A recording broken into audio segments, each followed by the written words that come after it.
हाँ जी, देखो जी, ये आपकी जन्म लगन कुंडली का चार्ट है। आपकी है सिंक लगन की जन्म कुंडली। और इस लगन पूरी कुंडली के जो मालिक हैं वो सूर्य ग्रह हैं, जो कि बैठे हैं छठे घर में। देखो जी, आपकी कुंडली की बात करें, काफ़ी ग्रह आपके खराब बैठे हैं कुंडली में। जैसे कि यहाँ पे सूर्य बैठा है छठे घर में, ये भी खराब फल देगा। गुरु यहाँ पे नीच का बैठा है, बैठा भी छठे घर में और बैठा बैठा भी नीच का है, ये भी आपको, क्योंकि पांचवें घर का मालिक है, संतान के मामले में खराब फल देगा। बुध भी यहाँ पे बैठा है, अस्त बैठा है, बुध भी धन के घर का मालिक है, तो धन संबंधी आपको परेशानी देगा। मंगल बैठा है, भाग्य घर का मालिक है, चौथे घर का मालिक है, मंगल भी खराब फल देगा। शुक्र के साथ बैठा है, शुक्र वैसे उच्च का बैठा है, लेकिन ये भाव अच्छा नहीं, आठवां घर है, आपको कोई गुप्त रोग दे सकते हैं। और यहाँ पे देखो जी, शनि चंद्रमा आपका उच्च का बैठा है, लेकिन ये 12वें घर का मालिक है, तकरीबन अच्छे फल भी देगा लेकिन खराब फल भी। राहु की चल रही है महादशा, राहु भी आपको खराब फल देगा, क्योंकि देखो आपकी कुंडली में काल सर्पदोष भी बना हुआ है। इसे हम आंशिक काल सर्पदोष कहते हैं। राहु केतु को निकाल के, सभी ग्रह एक साइड में, बाकी चंद्रमा को निकाल के, तो राहु की चल रही महादशा, ये भी खराब फल देगी। तो चलिए ये वारी वारी बात करते हैं सभी ग्रहों के बारे में। जो ग्रह आपके खराब हैं उनको कैसे ठीक करना है, और वो आपको क्या खराब फल देंगे, कैसे बचना है, वो आपको मैं पूरा डिटेल से बताने वाला हूँ। तो चलिए शुरू करते हैं। सबसे पहले देखो जी, आपकी कुंडली का फलादेश करने से पहले मैं आपको थोड़ी सी बेसिक जानकारी दे देता हूँ, ताकि आपको जो मैं भविष्यवाणी बताने वाला हूँ, उपाय बताने वाला हूँ, वो समझने में, करने में आपको आसानी रहे। तो देखो जी, सबसे पहली बात तो ये है कि एक जन्म लगन कुंडली में टोटल 12 घर होते हैं। 12 घर, हम उसे घर भी बोलते हैं, बा भी बोलते हैं। टोटल यानी कि 12 घर होते हैं। ये कौन से हैं, देखो जी, ये चीज़ नोट करिए, बेसिक जानकारी है। पहले आपको मैं थोड़ी बता दूं, ये है आपका पहला घर। यहाँ पे 5 नंबर जरूर लिखा है, ये राशियाँ हैं। देखो जी, ये 5 6 जो 7 नंबर लिखे रखे हैं, ये राशियाँ हैं। ये भी 12 होती है, 12 राशियाँ अलग होती हैं, घर अलग होते हैं। ये आपका पहला घर है। पहला घर, पहले आपको मैं घर बता दूं, ये पहला घर, ये दूसरा घर, तीसरा घर, चौथा घर, पांचवा घर, छठा घर, ये सातवां घर, आठवां घर, नौवां घर, 10वां, 11वां और 12वां। आपसे रिक्वेस्ट है कि घरों को याद पहले कर ले, वीडियो को रोक के घरों को याद कर ले। आपको पता होना चाहिए कि ये सातवां घर है, ये चौथा घर है, ये 10वां घर है, ये 9वां घर है। घरों को याद करें। और जो 12 घर हैं, किसी न किसी चीज़ के बारे में आपकी बताएंगे। जैसे कि पहला घर आपके शरीर के बारे में बताएगा, आपके शरीर की बनावट, आपका रंग रूप, आपकी सेहत, आपका स्वभाव, आपका सर मस्तक, मतलब पहला घर आप खुद हैं। और अगर आपके बारे में पता करना है तो पहले घर को देखेंगे, और पहले घर का जो मालिक है, यहाँ पे 5 नंबर लिखा है, मालिक कौन है, सूर्य, तो सूर्य को देखेंगे। दूसरा घर आपके धन का है। अगर आपके धन की स्थिति देखनी है, आपके पास कितना पैसा है, आपका बैंक बैलेंस देखना है, तो जो दूसरे घर का मालिक है, यहाँ पे 6 नंबर लिखा है, दूसरे घर का मालिक बुध है, तो बुध को देखेंगे। तीसरा घर आपके छोटे भाई बहनों के बारे में बताएगा। चौथा घर आपकी माता मकान वाहन के बारे में। पांचवा घर आपकी संतान के बारे में। अगर आपकी संतान का सुख देखना है, पांचवें घर को देखेंगे। पांचवें घर का मालिक कौन है, यहाँ पे 9 नंबर लिखा है, गुरु है इसका मालिक, तो गुरु को देखेंगे, जो कि नीच का बैठा है। छठा घर शत्रु रोग कर्जे के बारे में बताएगा। सातवां घर आपकी पत्नी के बारे में। आठवां घर आपके आयु के बारे में। नवम भाव के भाग्य के बारे में। 10वां भाव आपकी नौकरी व्यापार के बारे में। 11वां घर लाभ का। 12वां घर खर्च का। कहने का मतलब जो भी 12 घर हैं, वो आपकी लाइफ की किसी छोटी छोटी चीज़ भी को देखना है, हम इन 12 घरों से देख सकते हैं। तो चलिए शुरू करते हैं। सबसे पहले देखो, बात करते हैं, आपके ऊपर चल रही है राहु की महादशा, जो कि देखो जी, एक बात और क्लियर कर दूं, ये भी बहुत ज़रूरी है। ये क्या है कि यहाँ पे मैंने लिख रखा है राहु की महादशा, चंद्रमा की अंतर्दशा। और राहु की महादशा आपके ऊपर चल रही है 2005 से 23 तक चलेगी। मतलब जो देखो जी, ये जो दशा होती है काफ़ी लंबी होती है, चाहे शनि की लगा लो, चाहे शुक्र की लगा लो। मतलब आपको मैं थोड़ा समझा दूं कि देखो जी, हमारी लाइफ में जो सबसे बड़ा असर है वह उस ग्रह का होता है, चाहे आप हैं चाहे मैं हूँ। मतलब आपकी लाइफ में, जैसे कि अभी आपके ऊपर चल रही राहु की महादशा, तो मतलब आपकी लाइफ में जो सबसे बड़ा असर है वो राहु ग्रह का है। आप दूसरे ग्रहों को छोड़ दो, क्योंकि जितने भी 9 ग्रह हैं, इन्होंने कुछ अच्छे फल देने हैं, कुछ खराब फल देने हैं, लेकिन वो अपने जो भी अच्छे बुरे फल देंगे वो कब देंगे, जब उनकी दशा आएगी। जैसे कि राहु ने अपना जो भी अभी फल दिखाना है वो कब दिखाएगा, अपनी दशा में, जो कि उसकी चल रही है 2005 से 23 तक चलेगी। मतलब आपकी लाइफ में आप ये सोच लें, दिमाग में बैठा लें कि आपकी लाइफ में जो भी 80% आपके साथ चीज़ें हो रही हैं, आपके साथ जो भी घट रहा है, वो 80% रोल आपके ऊपर राहु ग्रह का है, और 20% रोल है चंद्रमा का। देखो जी, जो महादशा होती है वो काफ़ी लंबी होती है। जैसे कि राहु की महादशा 18 साल की है, जो अंतर्दशा होती है छोटी होती है, ये 1.5-2 साल की होती हैं, 2 साल की, 1.5 साल की या साल की होती हैं। लेकिन जो महादशा होती है वो काफ़ी लंबी होती है। ऐसे ही अभी राहु की महादशा 23 में ख़त्म हो जाएगी। इसके बाद चलेगी गुरु ग्रह की महादशा, और गुरु भी देखो जी आपका नीच का बैठा है, ये भी आपको बिल्कुल खराब फल देगा। तो कहने का मतलब अभी आपके ऊपर जो बड़ा असर है वो राहु ग्रह का है, और राहु आपका बैठा है यहाँ पे 9वें भाव में बैठा है। और इस घर में बैठ के आपको क्या अच्छे फल देगा, खराब फल देगा, पहले वो आपको मैं बता देता हूँ, और वही फल आपको अभी मिलेंगे वर्तमान में, क्योंकि इसका आपके ऊपर असर है। तो पहले राहु की ही बात करते हैं कि राहु भाई यहाँ पे बैठ के आपको क्या अच्छे फल देगा, क्या खराब फल देगा, और इसके बुरे फलों से कैसे बचना है। तो देखो जी, जैसे मैंने बताया था कि 5वां घर आपकी संतान का, 7वां घर आपकी पत्नी, ऐसे जो ये 9वां भाव है ये आपका भाग्य घर है। अगर आपका भाग्य देखना है कहाँ साथ देगा, इस घर से देखेंगे, इस घर से आपके पिता का सुख भी देखेंगे आप। ईश्वर पर अगर आपका विश्वास है या नहीं वो भी यहाँ से देखेंगे, तीर्थ यात्रा यहाँ से देखेंगे, विदेश यात्रा भी यहाँ से देखेंगे। और ये चीज़ें हम देखेंगे यहाँ पे बैठे राहु से भी। और इस घर का जो मालक है, यहाँ पे 1 नंबर लिखा है, मालक है मंगल, वो भी खराब बैठा है, जिसकी वजह से राहु भी यहाँ पे खराब फल देगा, क्योंकि राहु का अपना कोई घर नहीं है, ये मंगल के फलों को दिखाएगा। तो राहु यहाँ पे क्या करेगा, आपको भाग्य उदय संबंधी बहुत ज़्यादा संघर्ष करना पड़ेगा। कम से कम 36 वर्ष की आयु तक या 42 वर्ष की आयु तक आपको काफ़ी संघर्ष करना पड़ेगा, उसके बाद ही आपका भाग्योदय होगा, क्योंकि ये राहु आपका भाग्योदय नहीं होने देगा। इसके अलावा 9वें भाव में बैठे आपको विदेश लेके भी जा सकता है, घर से दूर लेके जा सकता है, देश विदेश की आपसे यात्रा करवाएगा। जातक धर्म को आसानी से नहीं मानता, पिता का घर है, पिता के सुख में कमी करेगा, किसी भी प्रकार की कमी कर सकता है पिता से, जहाँ तक पिता से कम बनेगी, जहाँ पिता से आप दूर रहेंगे, या पिता आपका बीमार रहेगा, मतलब पिता संबंधी परेशानियाँ हैं, क्योंकि कार सर्प दोष भी है। इसके अलावा देखो जी, राहु इस घर, इनकी दृष्टियाँ होती हैं, मतलब यहाँ बैठ के ये इस घर को भी देखेगा राहु, इस घर को भी देखेगा और इस घर को भी देखेगा, और यहाँ पर देखेगा। और ये आपका शरीर है, जो कि पहला घर शत्रु राशि है, तो पहले घर संबंधी भी आपको खराब फल, मतलब आपकी सेहत को खराब करेगा, आपसे बहुत ज़्यादा संघर्ष कराएगा।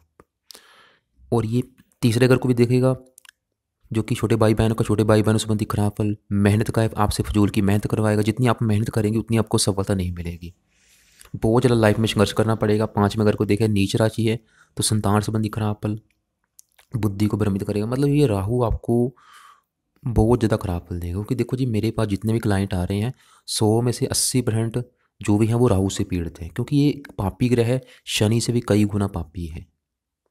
तो राहु तो यहाँ पे आपको खराब फल देगा।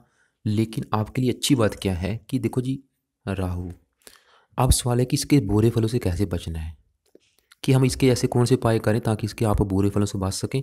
उसके लिए देखो जी, इसके पीछे एक नंबर लिखा हुआ है, राहु के पीछे लिखा है 29 नंबर। सभी ग्रहों के पीछे मैंने नंबर लिखे हैं, जैसे कि चंद्रमा के पीछे 3 नंबर लिखा है, शनि के पीछे 3 नंबर लिखा है, मंगल के पीछे 4 नंबर, सूर्य के पीछे 17 नंबर।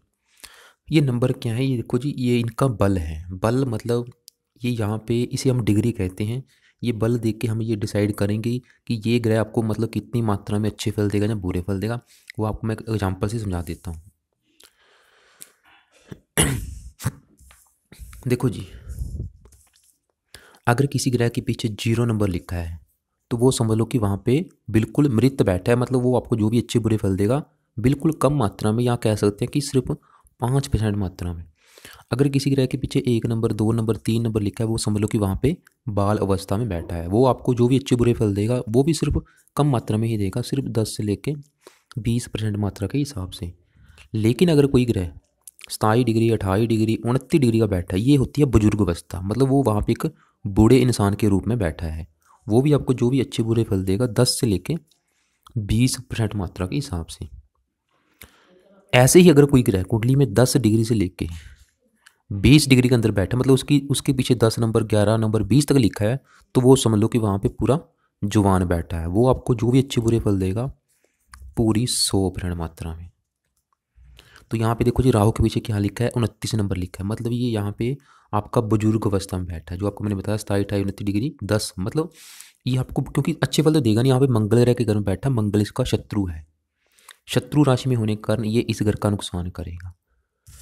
लगन में शत्रु राशि है, 5वें घर में नीच राशि है, मतलब ये आपको खराब फल देगा। वैसे भी काल सर्प दोष है, तो राहु, और अच्छी बात क्या है कि आपका बल कम है इसका राहु ग्रह का, मतलब आपको जो भी बुरे फल देगा सिर्फ 10 से लेके 20, परसेंट मात्रा के हिसाब से ही बुरे फल देगा, मतलब 100% बुरे फल नहीं देगा।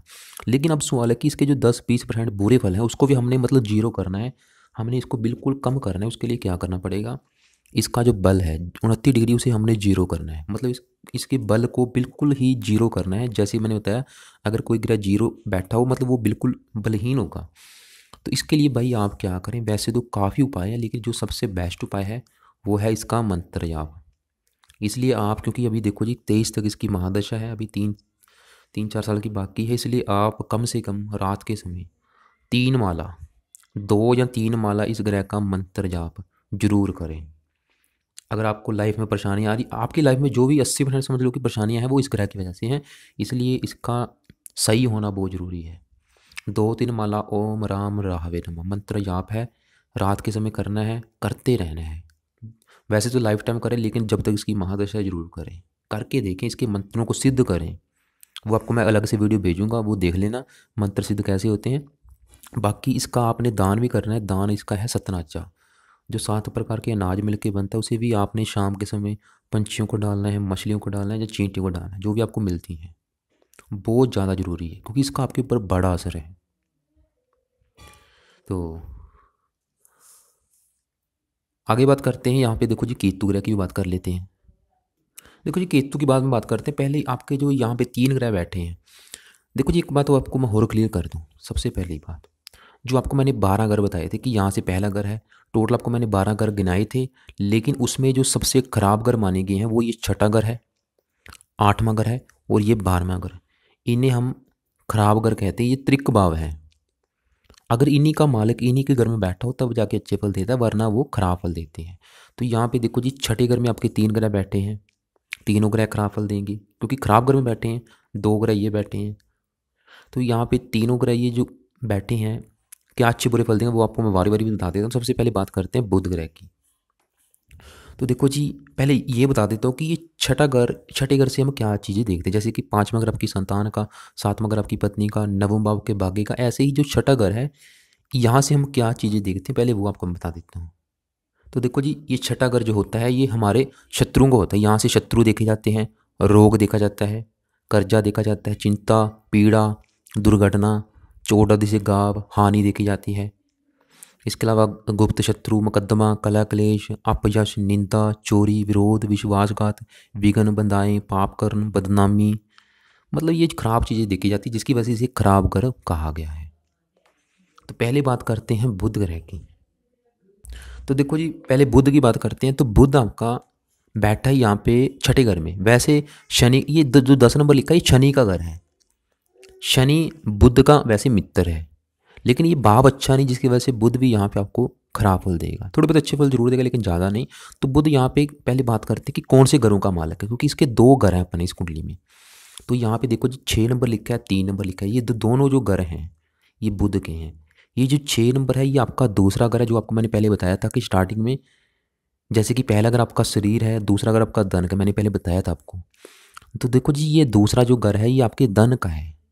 अगर आपके धन की स्थिति देखनी है, आपके पैसे की स्थिति देखनी है, आपके पास कितना पैसा है, आपका बैंक बैलेंस देखने हैं, आपकी धन की स्थिति देखनी है, तो इस घर का जो मालिक है उसे देखेंगे कि वो कहाँ बैठा है। तो धन के घर का मालिक देखो जी कहाँ बैठा है, छठे घर में, जो भी अभी आपको मैंने बताया कि छठा घर खराब घर है। और दूसरा यहाँ पे 3 नंबर लिखा है, ये लाभ का भी मालिक है। अगर आपको देखना है कि लाभ मिलेगा या नहीं, वो भी हम इस घर से देखें, और इस घर का मालिक कौन है, बुध। और यहाँ ये जो कुछ धन के अलावा यहाँ से हम आपके परिवार का सुख भी देखेंगे। आपका परिवार में सभी रहते हैं, माता पिता, भाई बहन, बच्चे, परिवार का सुख मिलेगा या नहीं वो भी हम दूसरे घर से देखेंगे। आपकी वाणी भी दूसरे घर से देखेंगे। और बुध उठ के चला गया छठे घर में, 2 खराब योग बने, एक तो धनहीन योग बना, दूसरा लाभ भंग योग बना। तो जिसकी वजह से आपको धन संबंधी, क्योंकि धनहीन योग है, जिसकी वजह से आपको धन संबंधी बहुत ज़्यादा परेशानियाँ आएंगी। मतलब आप धन कमाएंगे जरूर लेकिन आप धन इकट्ठा नहीं कर पाएंगे, धन आपका खर्च होता रहेगा। लाभ भंग योग बना, लाभ में कमी आएगी, कभी भी जीवन में लाभ प्रॉपर नहीं मिल पाएगा। तो बुध यहाँ पे बैठ के, क्योंकि दूसरा अगर परिवार का है तो परिवार के सुख में भी कमी आएगी बुध की वजह से, क्योंकि छठा अगर कर्जे का है तो आपको कर्जा भी लेना पड़ेगा, सर के ऊपर कर्जा भी होगा, शत्रु परेशान करेंगे, रोग परेशान करेगा। बुध मतलब यहाँ पे आपको खराब फल देगा। क्योंकि शत्रु घर में बैठा शत्रु परेशान करेंगे, रोग घर में बैठा आपको रोगी बनाएगा, त्वचा संबंधी रोग दे सकता है, कर्जे घर में बैठा है कर्जा सर के ऊपर होगा, कोर्ट कचहरी के चक्कर भी लगाने पड़ सकते हैं।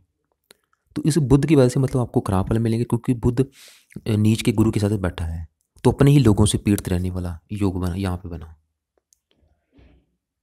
तो देखो जी, जैसे आपने बताया था कि आपको धन संबंधी परेशानी आ रही, कर्जा है सर के ऊपर, आप ये सोच लें कि बड़ा कारण बुध है। बुध यहाँ पे आपको चर्म रोग भी दे सकता है। इसके अलावा ऐसे मैंने देखे जाते हैं चर्म रोग के शिकार होते हैं, या मिर्गी के, या किसी अन्य प्रकार की मस्तक संबंधी रोगों का बैज जातक को लगा रहेगा। कुटुंब का सुख नहीं मिलेगा आपको, परिवार का सुख नहीं मिलेगा, धनहीन जो बना है जिसकी वजह से जातक सदा कर्जदार बना रहेगा। तो देखो जी, अब सवाल है कि भाई इसके बुरे फलों से कैसे बचें। तो देखो जी, अगर आपको धन संबंधी परेशानियाँ आ रही हैं, सर के ऊपर कर्जा है, प्रॉपर जीवन में लाभ नहीं मिल पा रहा, क्योंकि इच्छा पूर्ति का भी घर का स्वामी बुध है, ये 11वां अगर इच्छा पूर्ति का, मित्रों का सुख नहीं है, इच्छा पूर्ति नहीं हो रही, लाभ में कमी आ रही है, धन संबंधी परेशानी आ रही है, सर के ऊपर कर्जा है, तो इसको सही करना बहुत जरूरी। कैसे सही करेंगे? इसके मंत्रों के द्वारा। इसलिए नोट कर लें कि कम से कम 2 माला सुबह के टाइम इस ग्रह का भी मंत्र जाप बहुत ज़्यादा जरूरी है आपको। ओम बुम बुद्धाय नमः। क्योंकि देखो जी, काफ़ी ग्रह आपके खराब बैठे हैं, बारी बारी से बता रहा हूँ आपको मैं, तो इसका भी 2 माला जरूर करें, करके देखें, इसके एक बार मंत्रों को सिद्ध करें, इसकी जो संख्या है उसे कंप्लीट करें। मंत्र सिद्ध कैसे होते हैं मैं आपको अलग से वीडियो भेजूंगा, उनको जरूर देख लेना आप। तो बुद्ध का मंत्र है ओम बूम बुद्धाय नमः, इसका सुबह समय करना है, रात के समय राहु का करना है। आगे बात करते हैं गुरु ग्रह की। तो देखो जी, गुरु भी यहाँ पे आपको खराब फल देगा। क्यों? क्योंकि एक तो ये भाव अच्छा नहीं, छठा घर खराब घर, और दूसरा गुरु यहाँ पे जो 10 नंबर लिखा है ये गुरु की नीच राशि है। नीच की वजह से यहाँ पे आपको इसके बुरे फलों में मतलब बढ़ोतरी होगी, ज़्यादा बुरे फल देगा। क्योंकि कोई भी ग्रह जब नीच राशि का बैठा होता है वो उसकी सबसे खराब प्लेसमेंट होती है। और इसकी दशा भी अभी आने वाली है 23 के बाद। राहु की जब महादशा खत्म हो जाएगी, इसकी चलेगी बड़ी महादशा, बहुत खराब फल देगी। लेकिन आपने अच्छा किया, क्योंकि आप इसके अभी से अगर उपाय करेंगे, इसके देखो जी मंत्रों में इतनी शक्ति है, जितने मर्जी खराब खराब बैठे, ये कुंडली कुछ नहीं है, ये टाइम खराब करने वाला काम है। अगर आप मंत्र आप करते हैं, मंत्रों में इतनी शक्ति है कि उस ग्रह को मजबूर होना पड़ता है अच्छे फल देने के लिए। तो गुरु ग्रह का भी अगर आप मंत्र जाप करेंगे, इसके मंत्रों को सिद्ध कर लेते हैं, तो इस गुरु ग्रह के बुरे फलों में बिल्कुल कमी आएगी। तो बुरे फल क्या देगा वो आपको बता देता हूँ। यहाँ पे देखो जी, 9 नंबर लिखा है, 12 नंबर लिखा है, दोनों जो घर हैं गुरु के हैं। 9 नंबर वाला आपका 5वां घर, 5वां घर है आपकी संतान का। अगर हमने आपकी संतान का सुख देखना है, आपके बच्चों का सुख देखना है, तो इस घर से देखेंगे। और इस घर का मालिक कौन है? गुरु, बैठा है नीच राशि में। 5वां घर आपकी पढ़ाई का भी है, आपकी बुद्धि का भी है, और गुरु यहाँ पे 8वें घर का भी स्वामी है। तो गुरु यहाँ पे आपको, क्योंकि नीच का बैठा है, बिल्कुल खराब फल देगा। खराब फल क्या देगा? क्योंकि संतान का स्वामी है, तो संतान संबंधी आपको खराब फल मिलेंगे। जो भी आपकी संतान होगी, खास तौर पे पुत्र संबंधी आपको खराब फल मिलेंगे। कई बार ऐसे जातकों को पुत्र का सुख मिलता ही नहीं, कन्या संतान दिक्कत होती है। वैसे संतान का सुख देखने के लिए आपकी और आपकी पत्नी कुंडली देखनी पड़ेगी, लेकिन संतान संबंधी आपको परेशानी जरूर आएगी, मतलब संतान को लेके कोई ना कोई कष्ट जरूर रहेगा। जहाँ तो संतान से कम बनेगी, जहाँ आपकी संतान रोगी हो, क्योंकि संतान उठ के चलेगी रोग के घर में। जहाँ संतान आपकी रोगी होगी, जहाँ संतान आपकी कर्जदार होगी, जहाँ संतान आपकी, क्योंकि शत्रु का घर है, आपके साथ शत्रु जैसा व्यवहार करेगी, जहाँ आपकी संतान के जीवन में बहुत ज़्यादा कष्ट होगा। मतलब संतान संबंधी आपको परेशानी आनी आनी है, किसी भी प्रकार की हो सकती हैं का। और देखो, ऐसे मैंने देखा है ऐसे जातकों को पुत्र का सुख भी नहीं मिलता, मतलब पुत्र होता ही नहीं ऐसे जातकों को। कई बार कन्या संतान दिक्कत होने की योग है। लेकिन देखो जो वही बात है कि संतान के लिए आपकी और आपकी पत्नी की कुंडली देखनी पड़ेगी। हम सही फलदेश तभी कर पाएंगे जब आपकी पत्नी की कुंडली देखें। लेकिन आपकी कुंडली में जो लग रहा है कि पुत्रहीन के योग बने हुए हैं, तो अगर कन्या संतान भी होती फिर भी आपको कष्ट आएगा, क्योंकि इस घर का जो मालिक है वो भी नीच का बैठा है, और इस घर के ऊपर राहु की भी नीच दृष्टि है। तो कहने का मतलब यही है कि ये गुरु ग्रह भी आपको खराब फल देगा। छठा घर शत्रु का आपके शत्रु बढ़ाएगा, छठा घर रोग का आपको रोगी बनाएगा, छठा घर कर्जे का कर्जा सर के ऊपर होगा, कोर्ट कचहरी के चक्कर लगाने पड़ेंगे, चिंता का चिंता रहेगी, ये अपमान का है, जातक अपमानित होगा। मतलब गुरु ग्रह भी आपको खराब फल देगा, ये भी कन्फर्म। इसकी देखो दृष्टियां हैं, इस घर के अलावा 10 भाव को देखेगा, नौकरी उपहार संबंधी परेशानियाँ, पिता संबंधी परेशानियाँ, 12वें घर को देखेगा, खर्च कराएगा फजूल का, धन के घर को देखेगा, धन संबंधी परेशानियाँ। ये नाना मामा का भी घर है, ननिहाल पक्ष के सुख में भी कमी आएगी। तो भाई देखो जी, ये भी आपको खराब फल देगा। पेट विकार संबंधी परेशानियाँ आ सकती हैं, मुकदमे आदि विवाद के कारण धन हानि भी होगी। तो गुरु ग्रह भी आपको बिल्कुल ख़राब बैठा है और इसकी दशा भी आने वाली। इसके लिए कम से कम 1-2 माला इसका भी जरूर करें, इसके मंत्रों को भी सिद्ध करें। और आपको मैं बता चुका हूँ बारी बारी से कि सभी ग्रह आपके खराब हैं, इनके सभी के मंत्रों को सिद्ध करना बहुत ज़रूरी है। इसके मंत्रों को भी सिद्ध जरूर करें, क्योंकि दशा आने वाली है, उस समय ज़्यादा खराब फल मिलेंगे। अभी से इसका मंत्र जाप शुरू करें ताकि इसके बुरे फलों में कमी आए। बात करते हैं सूर्य ग्रह की। तो देखो जी, सूर्य ग्रह जैसे कि मैं पहले बताया था कि सूर्य ग्रह आपके पहले घर का मालिक है। और पहला घर आपका है, मतलब जैसे कि दूसरा घर आपके धन का, पांचवा घर आपकी संतान का, ऐसे ही जो पहला घर है ये सोच लो कि आपके बारे में बताएगा।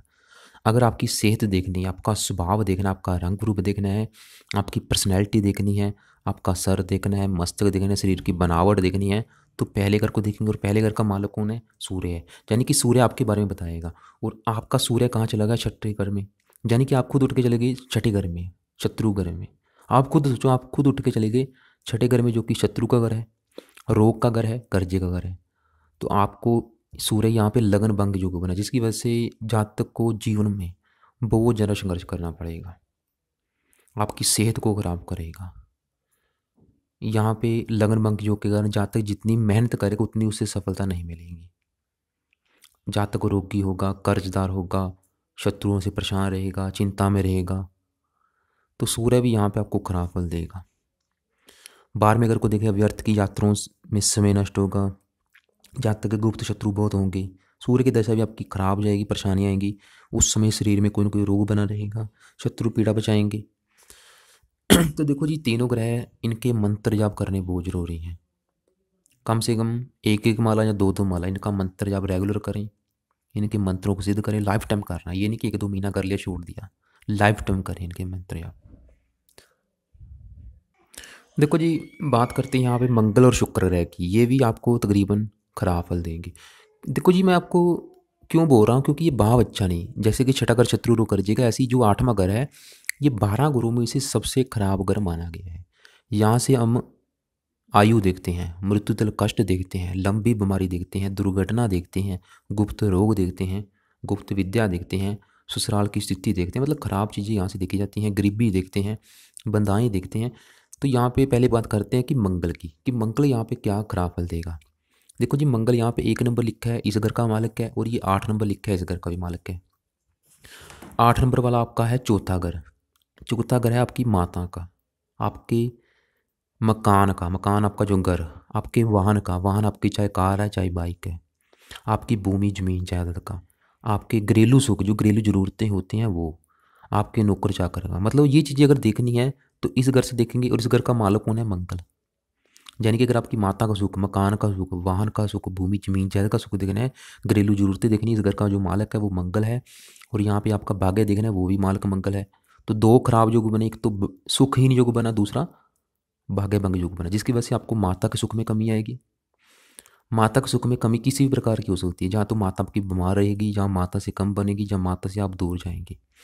दूसरा, मकान के सुख में कमी बनी, मकान के सुख में भी कमी आएगी, किसी भी प्रकार की हो सकती है, जहाँ मकान जाता का होता ही नहीं। वाहन के सुख में कमी आएगी, भूमि जमीन जायदाद संबंधी परेशानी आएगी। मतलब मंगल का इस घर का जो डिपार्टमेंट है मंगल के पास, और बैठा है खराब घर में। भाग्य भंग योग बना, तो भाग्य भंग योग की वजह से भाग्य नहीं साथ देगा जातक का। और मंगल यहाँ पे शुक्र के साथ बैठा है। शुक्र गुप्त अंग को कारक है, ये 8वां घर गुप्त रोग का है। तो आपको कोई छोटा मोटा गुप्त रोग भी हो सकता है। गुप्त रोग जैसे कि आपको कोई पेशाब संबंधी कोई रोग हो सकता है, या पेट संबंधी। और यहाँ पे देखो जी, मंगल मैंने देखा है कि यहाँ पे जब भी मंगल 8वें घर में बैठा होता है, ये ऐसे जातकों को पित्त रोग, रक्त विकार, क्योंकि रक्त का कारक है, मतलब खून से रिलेटेड कोई भी आपको परेशानी, या फोड़े फिंसी, या गाँव, या चीर फाड़, या बवासीर, मतलब ये रोग आपको दे सकता है। और देखो, जरूरी नहीं भाई ये सभी रोग आपको होंगे। ये शास्त्रों में चीज़ लिखी हुई है कि मंगल जब भी ऐसा बैठा होता है, वैसे शुक्र के साथ बैठा है, तो यहाँ पे आपको गुप्त रोग कोई दे सकता है, पेशाब संबंधी या कोई दूसरा गुप्त अंगों से रिलेटेड कोई गुप्त रोग दे सकता है। और ये चीज़ नोट कर लें कि कोई भी ग्रह अपना ज़्यादा असर कब दिखाएगा? जब उसकी दशा आएगी या अंतर्दशा आएगी। जैसे कि अभी राहु की महादशा है, चंद्रमा की अंतर्दशा है। तो देखो जी, मंगल के, क्योंकि यहाँ पे कुंडली को ये मंगलिक भी बना के बैठा है, तो आपको विवाह संबंधी भी परेशानियाँ आएंगी। इसलिए आप वैसे भी ये खराब फल देगा आपको। भाग्य धन के घर को देख रहे हैं, धन संबंधी परेशानियाँ, तो काफ़ी संघर्ष करना पड़ेगा लाइफ में। पारिवारिक सुख में कमी, दाम्पत्य सुख में कमी, मंगल शुक्र की युति है, तो विवाह संबंधी भी बहुत ज़्यादा परेशानी आएगी। तो देखो जी, वही है कि मंगल ग्रह को भी मंत्रों को सिद्ध करना पड़ेगा, जो कि बहुत ज़रूरी है।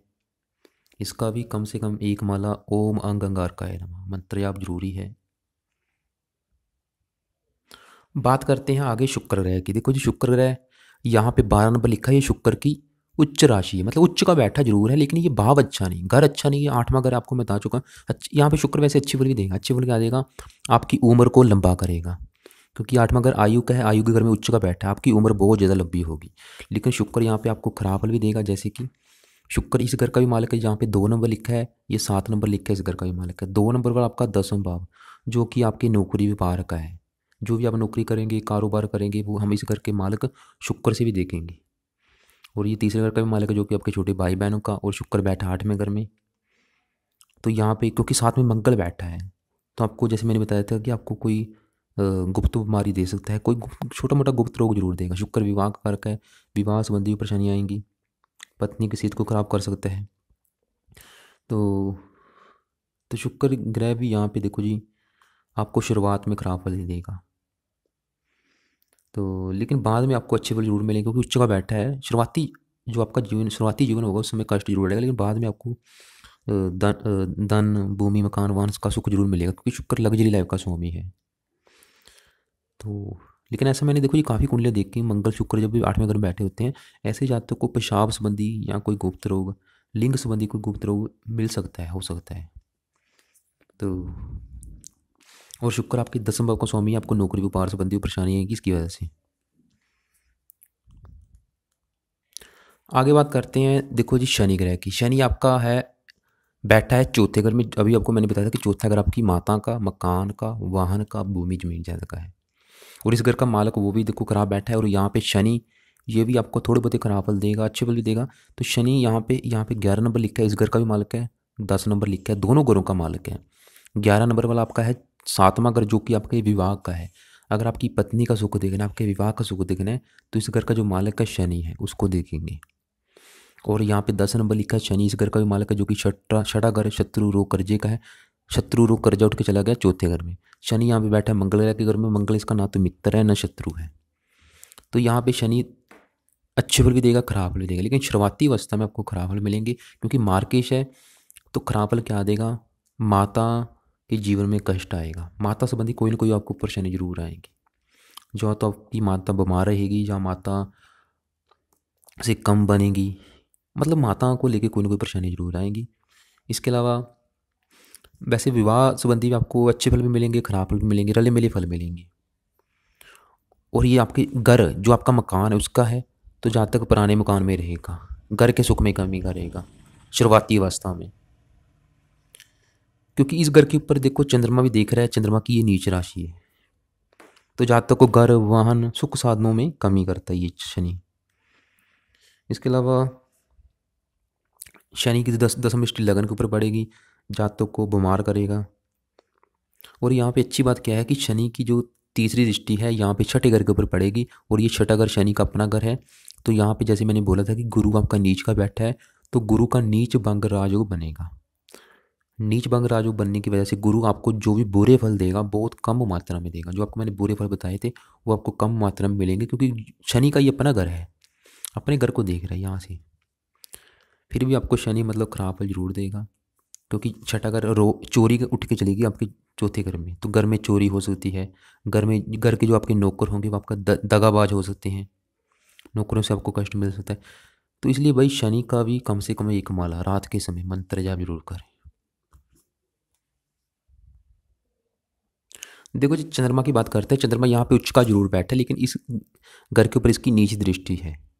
और ये वैसे भी मार्केश है, 12वें घर का स्वामी। 12वां घर खर्च का है, खर्च का, हानि का, दान दंड, अस्पताल के खर्चे, जेल यात्रा। इस घर का जो डिपार्टमेंट है चंद्रमा के पास है, बैठा 10वें भाव में उच्च का है, लेकिन इस घर के ऊपर नीच दृष्टि है। तो 10वें भाव संबंधी आपको, चौथे घर संबंधी आपको खराब फल मिलेंगे, जैसे कि माता संबंधी खराब फल, मकान वाहन संबंधी खराब फल। जातकों को माता पिता पत्नी बच्चे आदि की जरूरतों के ऊपर ज़रूरतों को पूरा करने के लिए उनको जातक कर्जे में डूबा रहता है, फिर भी उसके बावजूद भी जातक को सुख नहीं मिलता, संयोग नहीं मिलता। वैसे देखो जी, अभी आपके ऊपर चंद्रमा की महादशा है, चंद्रमा 10वें भाव में बैठा जो कि आपके कर्म का भाव है। तो अगर आप चंद्रमा से रिलेटेड कोई काम करते हैं उसमें आपको वैसे बेनिफिट ज़रूर मिलेगा। वो कौन से काम है वो आपको बता देता हूँ। क्योंकि देखो जी, चंद्रमा जो है ये सफ़ेद वस्तुओं का कारक है। आप सफ़ेद वस्तुओं का कोई भी काम कर सकते हैं, जैसे कि दूध का काम हो गया, दूध से बनने वाले जो पदार्थ होते हैं। इसके अलावा मोती, मोती जो होते हैं, रत्न होते हैं, चीनी, दूध, डेयरी फार्म का काम कर सकते हैं, आइसक्रीम का काम कर सकते हैं, खेती बाड़ी, गायें भैंस, गू, घी, दूध, वस्त्रों का काम कर सकते हैं, कंप्यूटर के जो पार्ट होते हैं, लेडीज़ के जो सामान होते हैं, चावल, चांदी, सुगंधित वस्तुओं से संबंधित कोई काम। इसके अलावा रेस्टोरेंट, परिवहन, सिंचाई विभाग, पानी का काम, पानी से रिलेटेड कोई भी काम हो, वकालत, लेखन, ये बुध चंद्रमा की रिलेटेड काम है। और चंद्रमा की आपके ऊपर चल रही है अभी अंतरिक्षा, 20% आपके ऊपर चंद्रमा का भी असर है, इसलिए इसका भी एक माला जरूरी है मंत्र जाप करना। वैसे उच्च का बैठा 10वें भाव में, फिर भी आपको मतलब थोड़ा बहुत नौकरी व्यापार संबंधी अच्छे वाली मिलेंगे इसकी दशा में जो कि चल रही है। ऐसे जहाँ तक रतन, होटल, आयात निर्यात, वस्त्रों का काम हो गया, हैंडीक्राफ्ट के व्यापार हो गए, इनसे रिलेटेड विधान कमाते हैं जहाँ तक। तो फिर भी देखो ये चंद्रमा का मंत्र जरूर करें क्योंकि इसकी दृष्टि नीच के ऊपर पड़ रही है। बात करते हैं केतु ग्रह की। देखो जी, केतु राहु दोनों पापी हैं। केतु वैसे इतना पापी नहीं जितना राहु है। केतु यहाँ पे मित्र राशि में बैठा है, अच्छे फल भी देगा, खराब फल भी देगा। खराब फल यही देगा कि आपको छोटे भाई के सुख में कमी कर सकता है, इसके अलावा कान का रोग दे सकता है। लेकिन अच्छे फल भी यहाँ पे देगा, जैसे कि जब तक बहुत ज़्यादा मेहनती होगा, साहसी होगा, पराक्रमी होगा, ब्रह्मणशील होगा। लेकिन शुरुआती अवस्था में संघर्ष जरूर करना पड़ेगा। विदेश यात्रा के भी योग हैं। साथ में अगर को देखिए अब पत्नी संबंधी खराब फल। तो मेन बात क्या है, चंद्रमा भी यहाँ पे अच्छे फल नहीं दे पाएगा क्योंकि काल सर्प दोष है, चंद्रमा राहु केतु से पीड़ित है। तो देखो जी, आपके मैंने जैसे बताया था काफ़ी ग्रह आपके खराब बैठे हैं। तो अभी आपने क्या करना है, एक तो सबसे पहली बात, राहु ग्रह का कम से कम रात के समय 2 माला मंत्र जाप जरूर करना है। उसके बाद आपने दान भी करना है। और तीसरा, इसका राहु कवच का एक पाठ होता है उसे भी करना है। सुबह के समय आपने चंद्रमा की क्योंकि अंतर्दशा है, इसका भी कम से कम एक माला इसका करें, एक माला बुध ग्रह का करें। मतलब जो भी आपके ग्रह खराब हैं इनके एक एक माला जरूर करें। एक साथ ना करें क्योंकि टाइम अगर आपके पास कम है, वारी वारी 2 महीने इसके कर लें, 2 महीने ऐसे, मतलब वारी वारी सभी ग्रहों के मंत्रों को सिद्ध जरूर करें। सबसे ज़रूरी बुध का है क्योंकि अगर आपको धन संबंधी परेशानियाँ आ रही हैं, सर के ऊपर कर्जा है, तो बुध ग्रह का वो जरूर करें। तो बाकी जो भी आपके सवाल है लिख लेना, फ़ोन करके पूछ सकते हैं आप।